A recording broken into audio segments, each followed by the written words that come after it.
Bueno, ante todo, buenas tardes. Y bueno, los que me conocéis, pues, si no, bueno, ya Antonio también nos ha puesto un poco el antecedente de lo que vamos a tratar aquí.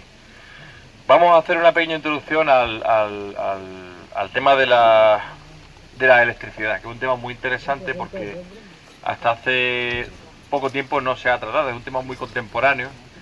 Y fijaos, si os dais cuenta, si pudierais viajar en el tiempo con vuestro coche eléctrico, el que lo tengáis, y os ponéis en la fábrica de la luz de Cómpeta, la número 1 o la de abajo, en el año 1900, pues podréis recargar vuestro coche con un pequeño dispositivo de cambio de tensión. O sea, algo tan importante como la electricidad, algo con lo que todos trabajamos, con lo que hoy día se mueve el mundo, a lo que vamos encaminados después de los problemas que tenemos con los combustibles fósiles. Pues eso es una cosa que aquí ya existía en el año 1900.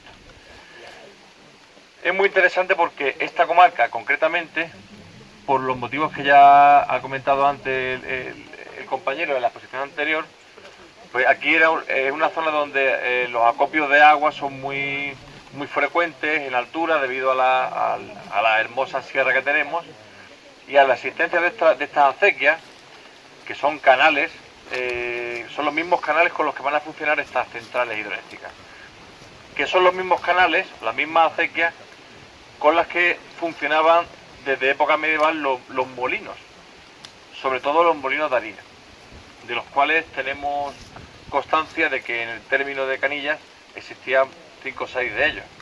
¿Hay gente de muchos canilleros aquí hoy? Canilleros y canilleras. Perfecto.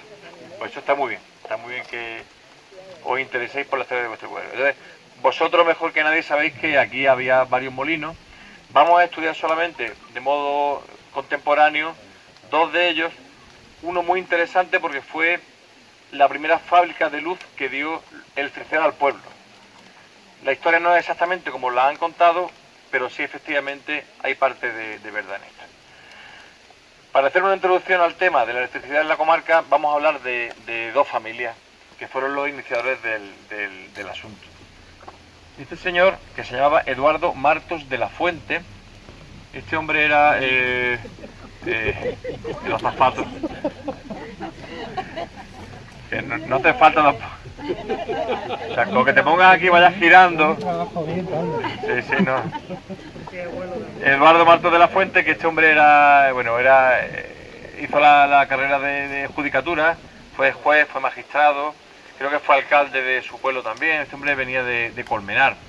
Este hombre se afinca en Málaga, casa con una muchacha de la burguesía malagueña, que era Pepita Croc, Heredia, creo que se llamaba, emparenta con la burguesía industrial malagueña, y entre los muchos negocios que tiene, porque este hombre tenía ingenios azucareros en Cuba, tenía un personaje digno de estudio.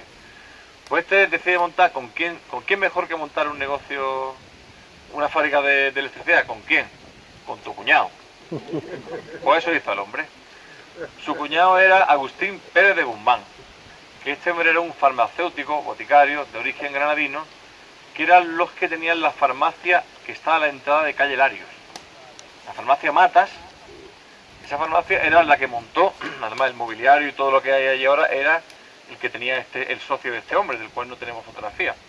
Agustín Pérez de Guzmán, que era un hombre muy refinado, un poquito especial. Este hombre mandaba las camisas a planchar a Madrid, porque no le gustaba cómo las planchaban en Málaga. O sea que el hombre se las traía. Pues monta con su cuñado esta empresa. Se llama Pérez de Guzmán y compañía. ¿Y la idea cuál era? Pues llevar la luz eléctrica a Belén, Málaga, que es la capital de la comarca, o la ciudad más importante de la comarca en aquella época. Estamos hablando del año 1899. Entonces el hombre se asesora y bueno, ven que el caudal más importante o más interesante, a efectos de tener sobre todo de la ubicación de un canal de derivación que hace falta, de una captación de agua y de montar la central, es el río Patamalara, que es el río que discurre por Torrox y por Cómpeta. Concretamente la central está en Cómpeta, que es la que casi todos supongo que habréis visto, porque es la que se ha rehabilitado y a día de hoy se puede visitar ya desprovista de maquinaria, claro. Pues este señor monta esta central con su cuñado. No sé si está por ahí el plano, no. Bueno, no tenemos aquí el proyecto, la portada no, creo que no hice copia. Entonces, claro, esto está en Cómpeta, en suelo de Cómpeta, y él tiene que pedir en su momento la concesión administrativa del suelo para instalar toda esta historia. Aparte de la concesión que necesita de aguas, que como en aquella época ya las aguas eran públicas a raíz de la publicación de una ley de aguas que se publicó en 1876, creo recordar. Claro, el tema está en que necesitas darle tú algo a Cómpeta para que te monte aquí una fábrica de electricidad. Entonces, ¿qué es lo que hace? Pues cede de modo no gratuito, pero sí a un precio moderado, esto después cambiará, cede parte de la fuerza motriz para que se genere en la central, la cede al pueblo de Cómpeta para que instale un alumbrado público. Y así sucede. De esta manera, por motivos obvios, porque claro, Cómpeta, o sea, la línea hasta Cómpeta se instala mucho antes de que llegue la línea que estaban construyendo a Vélez Málaga. Entonces, Cómpeta es el primer pueblo de la comarca y uno de los pueblos de la provincia de Málaga donde hay electricidad y donde es alumbrado público eléctrico. Cosa que yo no sé si mucha gente de Cómpeta es consciente de que tienen ese honor. Pero bueno, el tema es el siguiente. Claro, la luz llega a Vélez Málaga, la luz llega a Cómpeta, Algarrobo creo que también se ilumina a través de esta central. Pero ¿qué pasa? Que la gente de Torró dice, bueno, ¿y qué pasa? Que el río es nuestro, que este río es el río de Torró y aquí no tenemos luz. De hecho, ellos se van a oponer al principio a la concesión de este caudal para la central.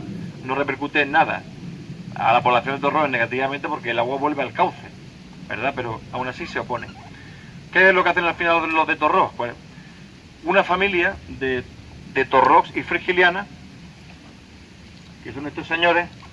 Este señor era Blas Herrero Navas, que era también un hombre de la carrera judicial. Este hombre era fiscal.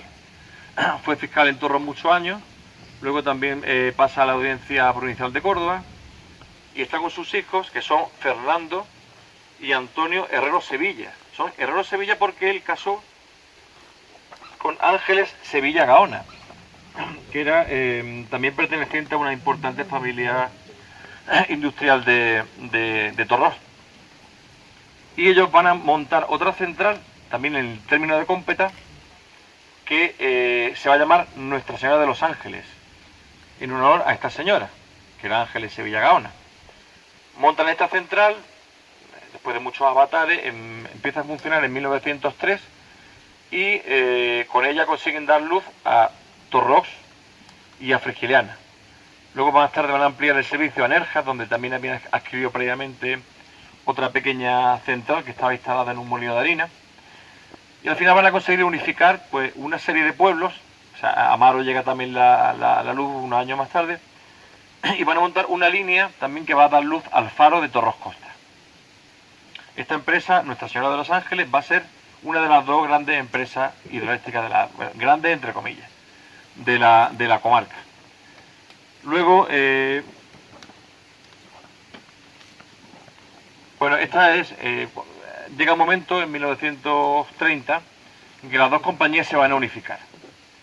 Pérez de Guzmán y Cía monta otra central un poquito aguas abajo en el río de Cómpeta para ampliar el servicio, y llega un momento en que las dos empresas van extendiendo el servicio porque eran empresas que producían, que montaban los equipos y que suministraban y facturaban, o sea, lo hacían todo.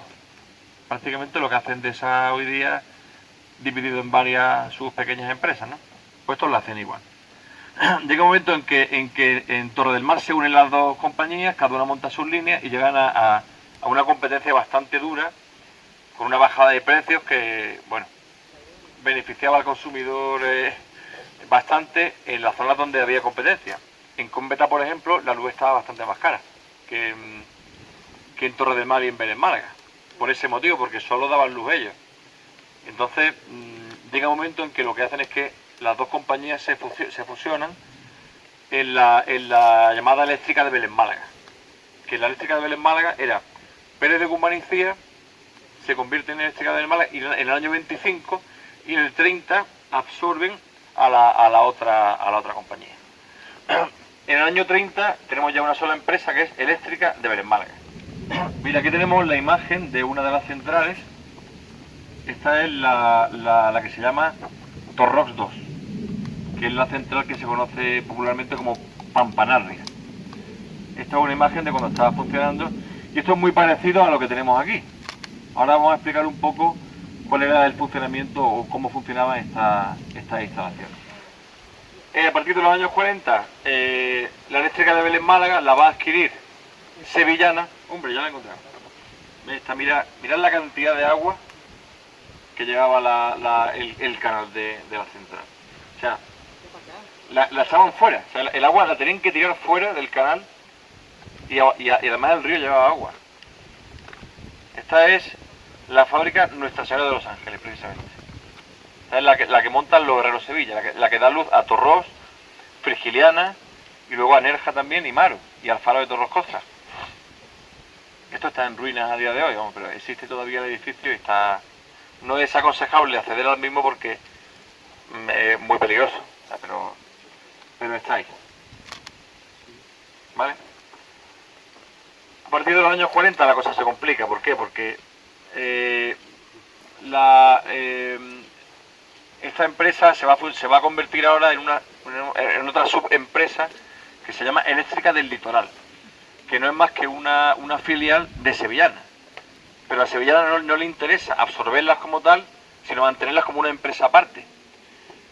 Porque en aquellos años había un sistema de precios reglados, o sea, había unas tarifas tope y tú tenías que facturar en base a una serie de parámetros. Tú no podías cobrar la luz a lo que querías. Entonces, lo que hacían estas empresas eran facturarse una a otra. O sea, yo soy el dueño del Salto, luego facturo a otra empresa que me compra el suministro y otra empresa lo distribuye. De esa manera conseguían poder cobrar las tarifas tope al máximo posible. Aparte de algunos regalos que le hacían a los ingenieros jefes del ramo, según jamones, garrafas de aceite y esas cosillas. Eso también me lo han contado. Todas estas centrales van a dejar de funcionar a partir de los años 60 del siglo XX. Ya toda la red eléctrica española se unifica. Empiezan a entrar en funcionamiento una serie de centrales térmicas en la parte de Cádiz, y esto ya no deja de ser rentable en aquel momento, porque esto requería un mantenimiento enorme. Había gente que tenía que estar al cuidado de los canales, mantenimiento de las captaciones, los niveles de agua, echar a andar y parar las turbinas. Era bastante complicado.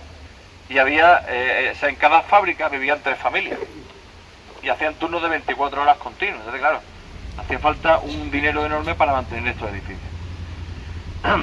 ¿Qué pasa? Que todas estas centrales dejan de funcionar en esa época y solamente a día de hoy tenemos funcionando en toda la comarca una central hidroeléctrica que es rentable porque es la más grande que hay.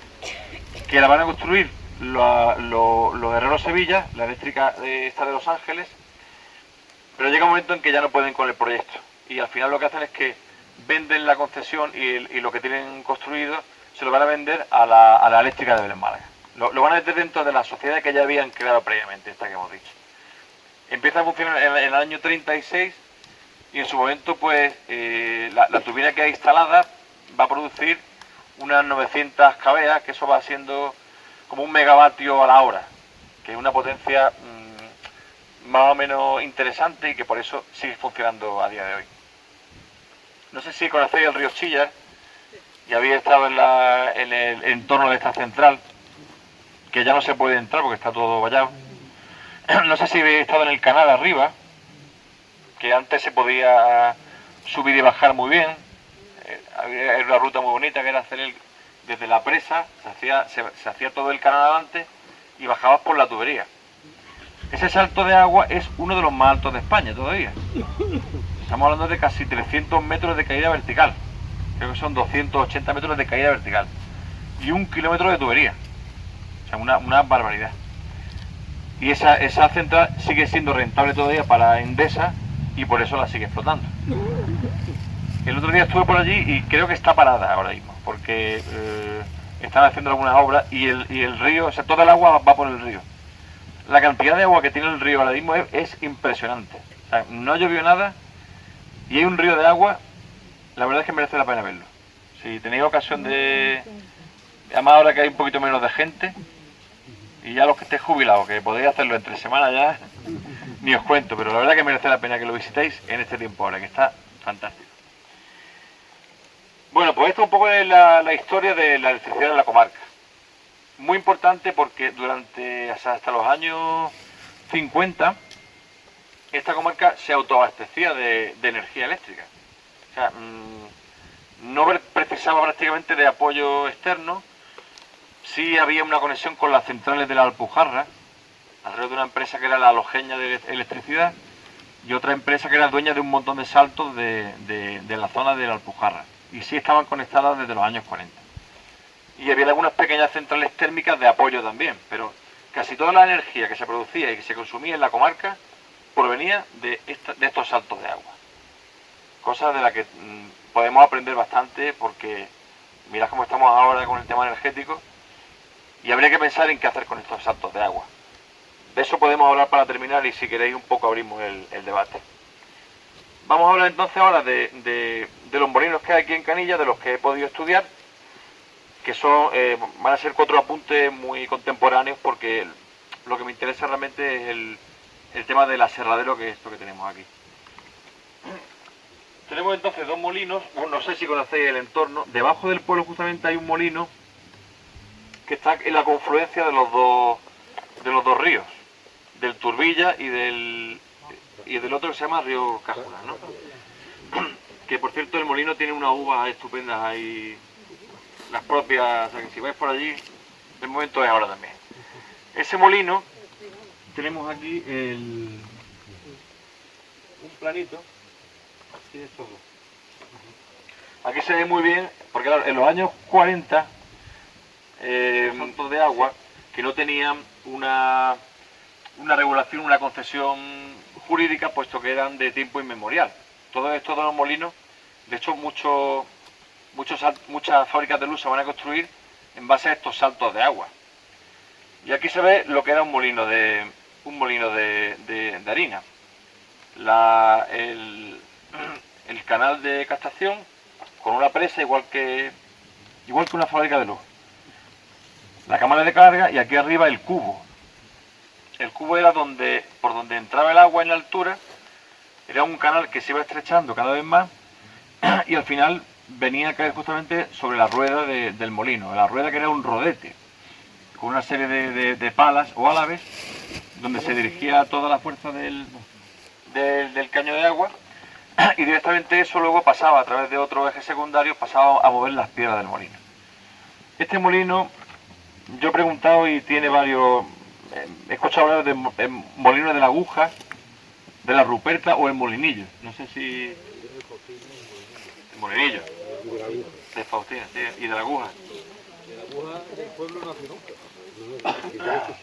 Lo habéis escuchado, pero luego en Canilla, pues en Canilla de Albaida preguntáis por el molino de la aguja, el molino de Faustina o el molinillo. Estos son los nombres que yo he podido localizar en los documentos. En el año 1941 era de un tal José López Sánchez y luego pasó a su hijo Antonio López Aguilera. No sé si os suenan los apellidos. Que va a continuar este chico el procedimiento de legalización del salto en el año 1959. Y la concesión era para derivar 100 litros de agua por segundo. Que es agüilla, ¿eh? El salto tenía 9 metros de altura. Bueno, ya habéis visto el plano que tenemos aquí tan chulo, que si algún día montáis aquí el museo del centro de interpretación, yo creo que puede estar ahí, ¿vale? Son documentos del Archivo Histórico Provincial de Málaga, donde se conserva una sección de lo que antes era Confederación Hidrográfica, donde hay un montón de documentación de todos estos saltos de agua, de obras públicas de acequia, también le puede interesar al chico de la ponencia hablando anterior. ya del molino de José Nava. De este vamos a hablar ahora, exactamente, el molino de José Navas, que es el molino de Matías, como también se le conoce, ¿verdad? Hay un cartel por aquí que dice aquí, gracias, así puedo leer lo que dice. Mirador Fábrica de José Navas, primera fábrica de luz de Canillas de Albaida, creada en 1915 por José Navas, en la parte baja del municipio. Su voltaje era de entre 150 y 155 voltios y daba luz a Canillas de Albaida, Columbela, Arce, Daimalos y Arenas. Funcionó hasta 1920 y tras la guerra se convirtió en molino harinero. Bueno, no sé si habéis estado en el entorno de este molino, que es una chulada también. Si tenéis ocasión es una maravilla. Precisamente está embovedado el canal del molino, hay un paseo estupendo. Se llega hasta allí y luego se llega hasta el pueblo a través de otro sendero. Una preciosidad. Enhorabuena. Pues será cosa tuya, supongo. No, entre Arce y Canilla, una ruta Pues, que tenemos entre Arce y Canilla. la verdad que es una apuesta, se puede ir con la familia, con los niños, estupendo. Bueno, pues los datos que hay aquí no son ciertos. También hay que decirlo. Porque tenemos los datos del proyecto de cuando se construyó la fábrica. Esto siempre fue un molino. Posiblemente sea uno de los molinos que aparecen ya en el cadastro de Ensenada, del siglo XVIII. Aquí los datos son de 1760, creo, los datos del cadastro. Efectivamente, esto era de un tal José Nava Ruiz. No, pero el proyecto es otro.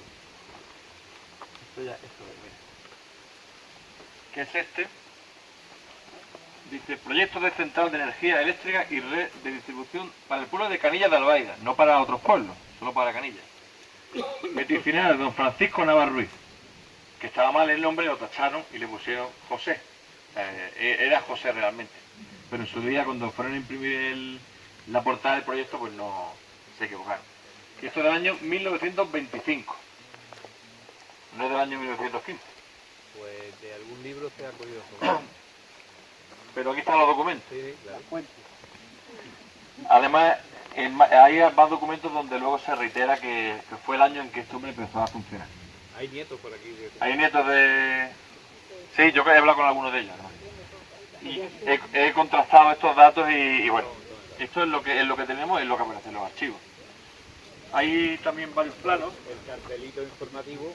Bueno, ya nadie se va a dar cuenta. No, esa línea es la rectificaremos, esa es del nuevo, ¿no? Este molino solo da luz a Canillas, no va a dar luz a otros pueblos. Este es el plano donde aparece la línea desde aquí. Este plano es muy interesante porque aparece también molino de aceite, el molino el molinillo que hemos visto antes, la ermita, hay un montón de referentes geográficos que son muy interesantes, que también este plano es para vosotros, vamos, ¿vale? Parece entonces que hasta este momento no hay luz eléctrica en Canillas, hasta el año 25, un momento ciertamente tardío, porque estos amigos de los Martos y los Herreros no tuvieron a bien pasar por aquí, entonces llevaron la luz directamente a ver en Málaga, le dieron luz a Arche, al Algarrobo, pero aquí no llegaron. Entonces este señor va a mantener esta fábrica de luz funcionando para dar luz al pueblo hasta el año 1935 aproximadamente, que es cuando entra los Carrillos a trabajar en esta fábrica. Tenemos además los datos muy concretos, porque en el año 38 se pretende legalizar este salto de agua, que no estaba legalizado tampoco. Entonces aquí es donde se indica que venía funcionando como fábrica de luz desde el año 25, el caudal derivado eran 110 litros por segundo, y aquí aparece nombrado como antiguo molino de San José. Otro dato que también no sé si los canilleros conocéis. Y se indica también que la presa estaba en muy malas condiciones, estaba prácticamente destruida. Era una presa de escollera, había un canal que es el que hay ahora, pero estaba en muy mal estado, que tenía 250 metros de longitud, un salto de agua de 6,84 metros. Hay una anécdota que nos comentó el nieto que está por aquí, ¿no? Está por ahí. Que al parecer este hombre era un tío muy chapalante, José, se metió en varios proyectos y tal, y le tocaron 40.000 pesetas en la lotería. Y el hombre parece ser que destinó gran parte de ese dinero a a rehabilitar el canal y la presa de este molino, y que le dio mucho trabajo a la gente del pueblo, y que bueno, que sus contemporáneos pues le estaban muy agradecidos, ¿no? Bueno, este edificio que tenemos aquí era un aserradero, como creo que todos sabéis. Este edificio fue propietario de un señor bastante importante en la comarca, que era don Félix Lomas Martín. No sé si lo conocéis.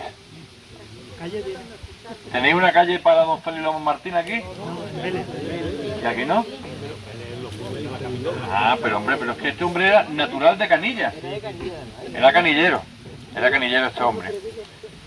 Este hombre fue abogado, jurista, fue también juez en Vélez, creó una asociación también en pro de la cultura fue diputado provincial, diputado a Cortes, y durante los años de la filosera, los años que también coincide con los terremotos de estos que hubo en Granada y aquí también en Málaga, consiguió una serie de beneficios fiscales muy importantes para la comarca. Y entonces, en agradecimiento, pues el Ayuntamiento de Vélez pues le puso esta calle. Pero este hombre era de Canillas y era propietario de toda la sierra. El tema está en que este señor compra el aserradero, y el hombre ya estaba muy mayor y al final no pudo ver la fábrica funcionando.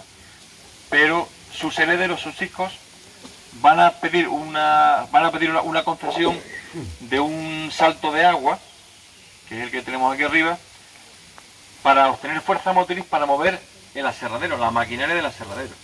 Porque ellos habían solicitado previamente que llegase la luz tanto de la eléctrica del litoral, en este caso era Belén Málaga, y la del Chorro, que estaba en el otro lado, para traerlos aquí, y no le suministraban porque estaba muy lejos.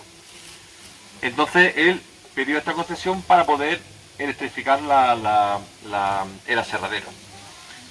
Esta concesión es del año 1917, por lo tanto podemos saber que la turbina se instala en esa fecha. O sea, toda esta obra civil que tenemos aquí, este canal y la cámara de carga, todo esto se construye en torno al año 1917. Pero solamente va a dar electricidad al aserradero. El pueblo tiene la luz del molino de Matías, que hemos visto. Este señor, pues al final, los herederos de este hombre, los hijos, piden unos préstamos a los Larios y por lo que sea al final tienen que deshacerse de todo. Y los Larios van a quedarse con la sierra y con todo, vamos. Y van a vendérselo. Aquí una serie de nombres, pero yo no sé quiénes son. Fermín Garrido Quintana, Fermín Garrido Marqués y Rafael Jiménez Romero. Yo creo que estos eran intermediarios que se quedaron las tierras a través de los Larios, y van a ser ellos los que vendan en el año 1933 a don José y don Antonio Carrillo de Albornoz y Pons. Este señor también fue muy importante aquí en Canillas. Otra callecilla, quizás. Ya tres calles. Pero este hombre era muy querido aquí en Canillas. Este hombre fue médico municipal durante muchísimos años. Creo que tenemos por ahí fotos de él. Es de los Carrillos de Albornoz de... Correcto.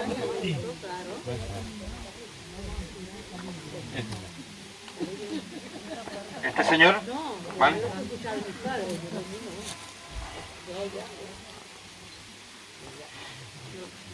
Bueno, pues este señor, que era natural de un pueblo de Granada,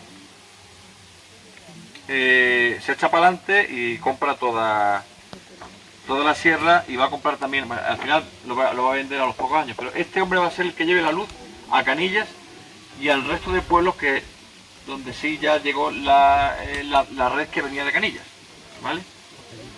Exactamente.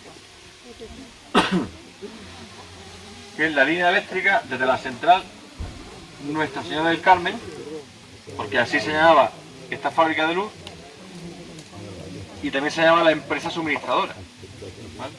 Hasta los pueblos de Canilla de Albaida, Archez, Corumbela, Daimalos y Arenas.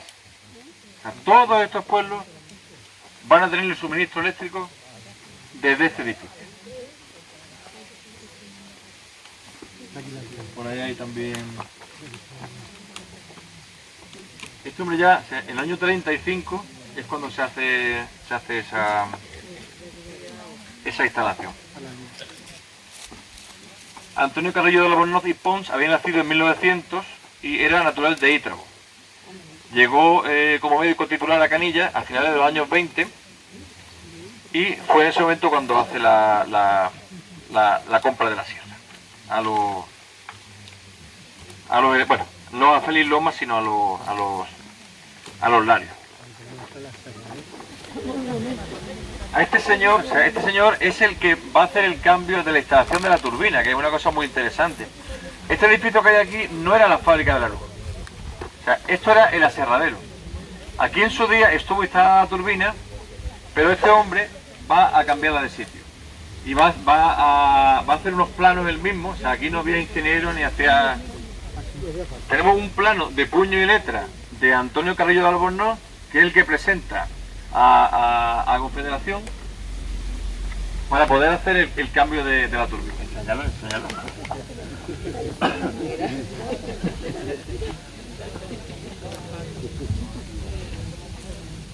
¿Veis? Aquí se ve el plano, que no creo que esté hecho a escala, ¿ves? Pero se ve, o sea, la parte roja es la ampliación que este hombre quiere hacer. Que esto es una habitación que hay pequeñita, que está justo en la otra parte del edificio, que está en bajo, está por debajo del carril, que si queréis ahora podéis acercaros a verlo, donde todavía se ve dónde está la embocadura de la turbina. La tubería forzada que salía de arriba, todavía se ve dónde estaba encajada en el suelo. Pues esa habitación era la central hidroeléctrica, o sea, no era esto de aquí. ¿Vale? Aquí se ve primero que la turbina estaba en la parte de aquella final del edificio, pero aquí es donde se va a instalar la nueva turbina. Entonces la fábrica de la luz realmente de Canilla, que todos conocéis o que de la que todos hemos escuchado hablar, que da luz a todos los pueblos que hemos dicho, va a ser esta habitacioncita pequeña que hay aquí al final. ¿Vale? Cosa que también creo que es muy interesante hacerla.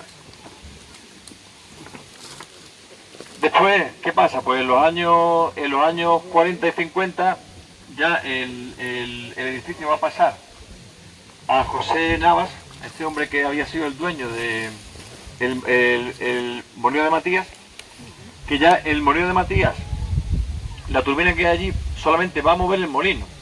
Lo que antes movía la turbina, el transformador, ahora mueve el molino. Por eso se reconvierte en molino harinero, como bien dice el cartel.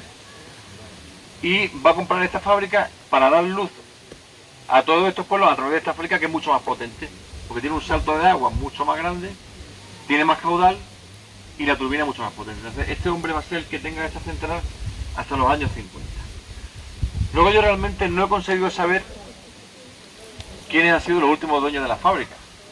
Yo siempre he escuchado que al final había pasado a formar parte del conjunto de centrales que eran de la eléctrica de Belén Málaga o eléctrica del litoral, y que había estado funcionando hasta los años 60.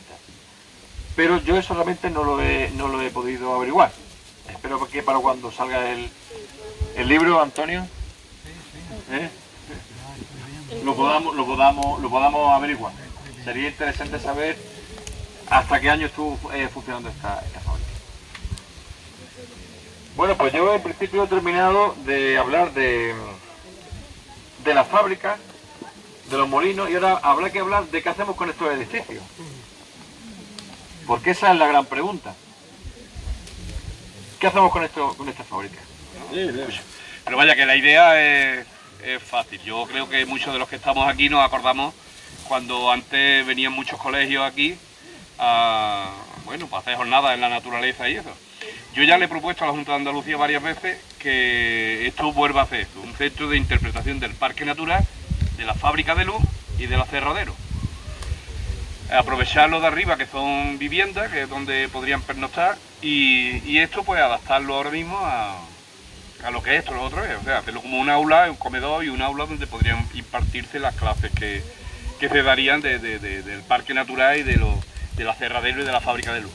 Es mi idea, claro, nosotros como municipio no podemos tirar de...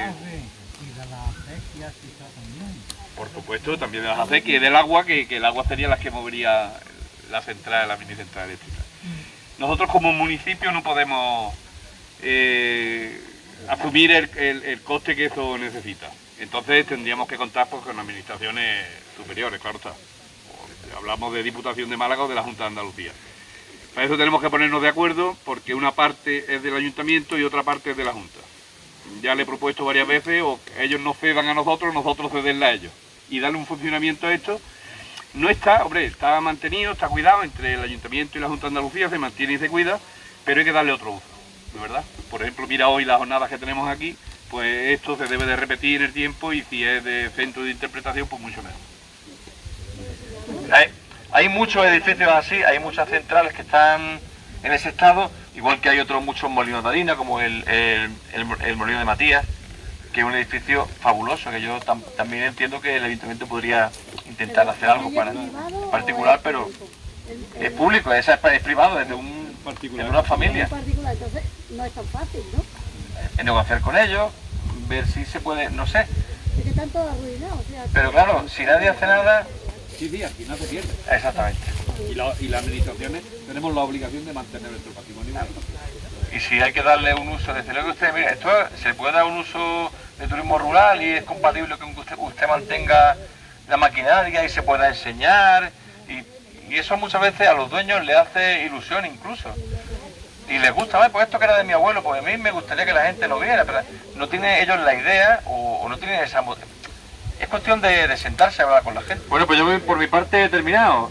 Si tenéis alguna pregunta y si no, pues... Espero no haberos aburrido mucho.